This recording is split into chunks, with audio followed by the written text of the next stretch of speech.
नमस्कार साथियों, मैं अनिरुद्ध सिंह विद्रोही पेश हूँ एक बार फिर। साथियों, आज हम बात करेंगे हिंदू धर्म में मांस खाना पाप है या पुण्य। हिंदू धर्म में, धर्म ग्रंथों में, वेद में, स्मृतियों में, महाभारत में, मनुस्मृति में इसके बारे में क्या कुछ लिखा है, क्या कहा गया है। पशु हिंसा जायज़ है या नहीं। धर्म ग्रंथों के अनुसार श्राद्ध कर्म और पितरों को चढ़ाया जाना या श्राद्ध में मांस का इस्तेमाल जायज़ है या नहीं।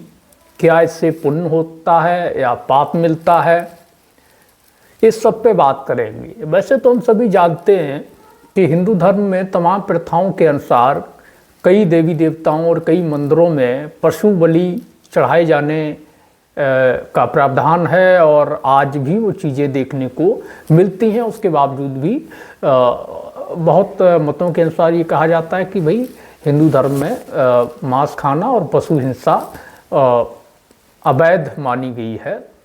तो इसी पर हम विद रेफरेंस के बात करेंगे कि क्या जायज़ है या नहीं। चलिए, तो इस विषय पे हम आगे बढ़ते हैं। उससे पहले आपसे छोटा सा निवेदन है कि आपने चैनल को सब्सक्राइब नहीं किया है तो कर लीजिएगा और बेल नोटिफिकेशन को भी ऑन कर लीजिएगा। ऋग्वेद में विश्वामित्र के द्वारा, ऋषि विश्वामित्र के द्वारा मांस खाए जाने का जिक्र मिलता है कि ऋषि विश्वामित्र के ने भूख लगने पर कुत्ते का मांस खाया था। इसका जिक्र मिलता है और इसका मैं रेफरेंस भी आपको स्क्रीन पर शेयर कर रहा हूं, आप इसको देखिए। और यही जो है महाभारत के शांति पर्व में चैप्टर 141 में मिलता है। गीता प्रेस गोरखपुर की जो है विश्वामित्र के द्वारा चंडाल के घर से चोरी करके कुत्ते की जांग का मांस खाने का जिक्र इसमें है। और इस पे हम आपको 3 अलग अलग रेफरेंस देंगे अनुवादकों के, जिसमें डॉक्टर सुरेंद्र कुमार शर्मा, श्री राम शर्मा आचार्य गायत्री परिवार और आचार्य वेदांत तीर्थ का, ये 3 रेफरेंस हम आपको दे रहे हैं। हमने खाने योग्य वस्तुओं के ना होने पर कुत्ते की आंतों को पकाया था। उस समय कोई देव हमारी रक्षा करने वाला नहीं मिला। हम अपनी पत्नी को अपमानित होता देखते रहे। हमें केवल इंद्र ने ही आनंदित किया। ये ऋग्वेद में लिखा है और ये कौन कह रहा है? ऋषि विश्वामित्र ये बात कह रहे हैं। महाभारत के शांति पर्व में लिखा है, राजन इतने ही में उन्होंने देखा कि चांडाल के घर में तुरंत के शस्त्र द्वारा मारे हुए कुत्ते की जांग के मांस का एक बड़ा सा टुकड़ा पड़ा है। तब मुनि ने सोचा कि मुझे यहाँ से इस मांस की चोरी करनी चाहिए, क्योंकि इस समय मेरे लिए अपने प्राणों की रक्षा का दूसरा कोई उपाय नहीं है। आपत्ति काल में प्राण रक्षा के लिए ब्राह्मण को श्रेष्ठ, समान तथा हीन मनुष्य के घर से चोरी कर लेना उचित है। यह शास्त्र का निश्चित विधान है। इसमें यह भी लिखा है कि आपत्ति स्थिति में प्राण रक्षा के लिए ब्राह्मण को श्रेष्ठ है, लेकिन उसको हीन मनुष्य के घर से चोरी कर लेना चाहिए। पहले हीन पुरुष के घर से उसे भक्ष्य पदार्थ की चोरी करनी चाहिए। वहाँ काम न चले तो अपने सामान व्यक्ति के घर से खाने की वस्तु लेनी चाहिए। यदि वहाँ भी अभीष्ट सिद्ध ना हो सके तो अपने से विशिष्ट धर्मात्मा पुरुष के यहाँ से वह खाद्य वस्तु का अपहरण कर ले, यानी कि चोरी कर ले। चंडालों के घर में यह कुत्ते की जांग चुराई लेता हूँ। किसी के यहाँ दान लेने से अधिक दोष मुझे इस चोरी में नहीं दिखाई देता। अतः अवश्य इसका अपहरण करूँगा। भरत नंदन ऐसा निश्चय करके महामुनि विश्वामित्र उसी स्थान पर सो गए जहाँ चांडाल रहा करते थे। जब प्रगाढ़ अंधकार युक्त आधी रात हो गई और चांडाल के घर के सभी लोग सो गए, तब भगवान विश्वामित्र धीरे से उठकर उस चांडाल की कुटिया में घुस गए, मांस चुराया और उसको खाया। तो ये 3 हमने प्रमाण आपको अलग अलग टीकाकारों के दिए हुए हैं। मनुस्मृति के अध्याय 10 के श्लोक 1:6-8 में भी ऋषि विश्वामित्र के द्वारा भूख लगने पर और वामदेव के द्वारा कुत्ते के मांस का खाए जाने का जिक्र है, जिसका आप रेफरेंस देख सकते हैं। मनुस्मृति में मांस खाने को लेकर के क्या लिखा हुआ है। हालांकि हमने आपको बताया कि मनुस्मृति का चैप्टर 10 भी विश्वामित्र और ऋषि वामदेव के द्वारा कुत्ते के मांस को खाने का जिक्र है वो करता है। अब हम आगे मनुस्मृति में क्या लिखा है मांस खाने को लेकर और किस तरह की चीज़ों को लेकर, तो उसकी पुष्टि को लेकर के हम आगे बढ़ते हैं। तो मनुस्मृति के अध्याय 5 के श्लोक 16 और 18 में ये जिक्र है कि किसका मांस खाना चाहिए और किसका नहीं खाना चाहिए। श्लोक 16 कहता है कि पाठीन, बुआरी और रोहित यानी कि रोहू मछली हब का कार्य के लिए प्रस्तुत की गई। राजीव, सिंह, तुंज और चोरटे वाली सब मछलियाँ खाद्य हैं।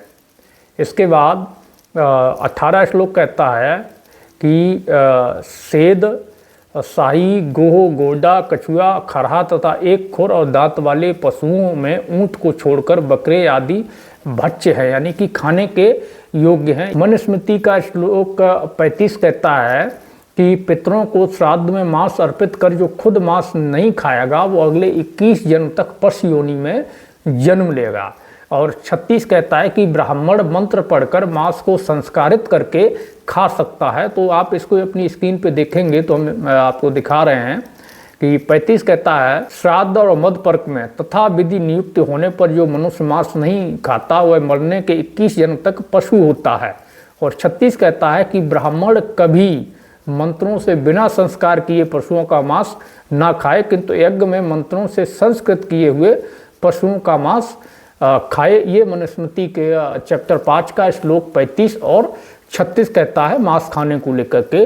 अब हम मनुस्मृति में यज्ञ में बलि को लेकर के जो पशु हिंसा की बात है, तो मनुस्मृति यज्ञ में बलि में पशु हिंसा को हिंसा नहीं मानती है कि स्वयं ब्रह्मा ने यज्ञ के लिए और सब यज्ञों की समृद्धि के लिए पशुओं का निर्माण किया है, इसलिए यज्ञ में पशुओं का वध अहिंसा है। ये अध्याय 5 का श्लोक 39 कहता है।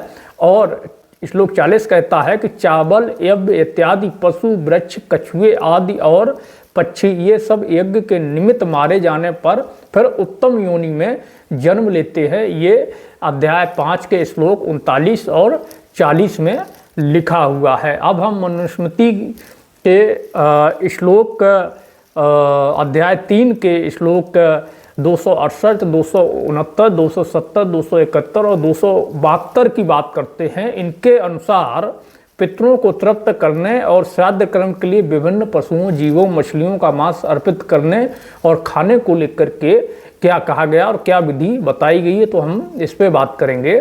तो चैप्टर 3 268 कहता है कि मछलियों के मांस से 2 महीने, हिरण के मांस से 3 महीने, भेड़ के मांस से 4 महीने और खाद्य पक्षी के मांस से 5 महीने तक पितरों को तृप्ति होती है। यानी कि चैप्टर 3 का श्लोक 268 पितरों को श्राद्ध कर्म में मांस अर्पित करने का विधान बताता है और आदेश देता है। 269 कहता है कि बकरे के मांस से 6 महीने, प्रशस्त चित्र मृग के मांस से 7 महीने और एड़ जातीय हरिण के मांस से 8 महीने और रूरू नामक मृग के मांस से 9 महीने तक पितरों को तृप्ति मिलती है।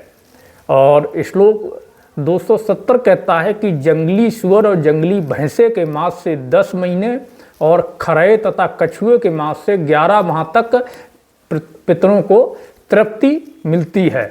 श्लोक 71 कहता है कि गाय के दूध या पायस खींच से 1 वर्ष तक और जल पीते समय जिस बकरे के कान जल में भींगे हों और श्वेत वर्ण का हो उसके मांस से 12 वर्ष तक पितरों को तृप्ति मिलती है।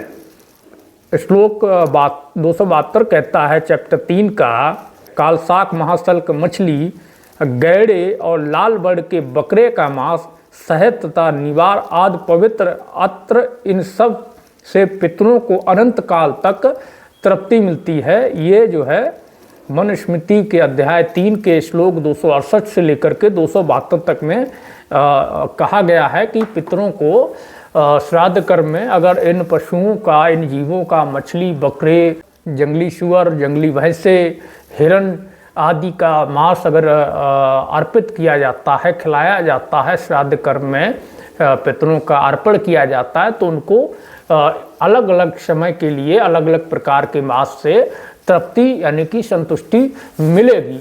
तो यहाँ पर जो हमने देखा तो इसमें देखने में आता है, जब हमने वेदों और महाभारत आदि का अध्ययन किया तो उसमें केवल जो है एक जिक्र हमें मिला महर्षि ऋषि विश्वामित्र के द्वारा कुत्ते की जांग चंडाल के घर से चोरी करके उसको पका के खाने का, कुत्ते की अंतड़ी को पका के खाने का, जिसका जिक्र मनुस्मृति में भी मिलता है। लेकिन मनुस्मृति का अध्याय 5 और अध्याय 3 खुले तौर पर अध्याय 5 मांस खाने को लेकर के उसमें सीधा उल्लेख है और कोई मनाही नहीं है। साथ ही ब्राह्मणों के लिए मंत्र द्वारा संस्कारित करके ब्राह्मण मांस को खा सकता है और पशु हिंसा को यज्ञ हवन के निमित्त वैध ठहराया गया है। वहीं पर अध्याय 3 श्राद्ध कर्म में पितरों को तृप्त करने के लिए विभिन्न प्रकार के अलग अलग मछली, अलग अलग जानवर जैसे हिरन, जंगली भैंसा, जंगली सुअर, बकरे आदि के मांस को चढ़ाए जाने के लिए अलग अलग समय सीमा तक पितरों की तृप्ति का जिक्र करता है और उनकी पुष्टि करता है। तो इसमें एक बात बड़ा स्पष्ट होती है कि मनुस्मृति में बहुत ही स्पष्ट रूप से मांस खाने और मांस को विभिन्न श्राद्ध इत्यादि संस्कार कर्मों में अर्पित करने को लेकर के सीधा आदेश है, उसका सीधा विधान है। तो ये हमने आपको पूरा बताया कि धर्म ग्रंथों में, ऋग्वेद में, महाभारत में और मनुस्मृति में मांस खाने को लेकर के हिंदू धर्म में क्या है, पाप या पुण्य। तो इसका डिसीजन आप करके कमेंट में हमें बताएं कि हिंदू धर्म में मांस खाना पाप है या पुण्य है। इस रेफरेंस के आधार पर आप किस निर्णय पर पहुँचे हैं और वीडियो को आगे जरूर शेयर करें। धन्यवाद।